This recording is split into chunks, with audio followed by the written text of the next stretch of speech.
疫情一步一步解封以后，由市府社局伫社区关怀据点所规划多元健康出境的课程，第一站选定英雄社区举办，邀请局长到院来分享，先予每一位长辈伫海报顶面画下伫局长表演的角色。练习舞台相关的位置以后，嘛是伫设计各种肢体甲口语表达的训练，希望进一步带领长辈来搬戏。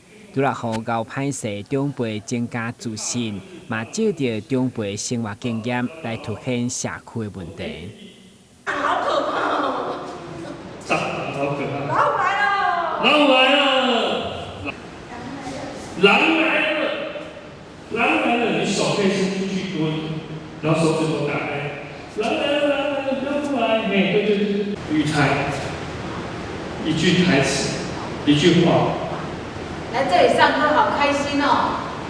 系列的戏剧的游戏啊、活动还有练习啊，主要是可以帮助这些乐龄的长辈呢，能够活动一下他们的身体，然后去打开他们的想象力，去运用他们的身体。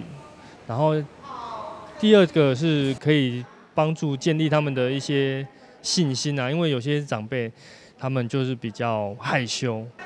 社局对去年开设社区局长以来的欢迎日节，随着疫情降为2级警戒以后，嘛伫防疫相关的管制开始规划课程，让长辈健康老化展现自我价值。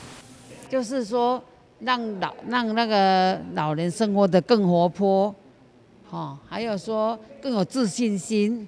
我们这边本来就有关怀据点啊，对象都是老人家啊，所以我们透过这个活动，希望有更多的老人家来这边参与啊，使老人家不会太那么无聊，就是增加老人家的活动力。啊，请这老大人吼，咱这关怀据点的老大人来这吼运动，啊，先煞搬戏，啊，互这人会当疏解因的压力安尼嘿。平时只看电视演戏，真少接触戏剧的阿嬷，这回家己徛上舞台，来演出精彩一夜。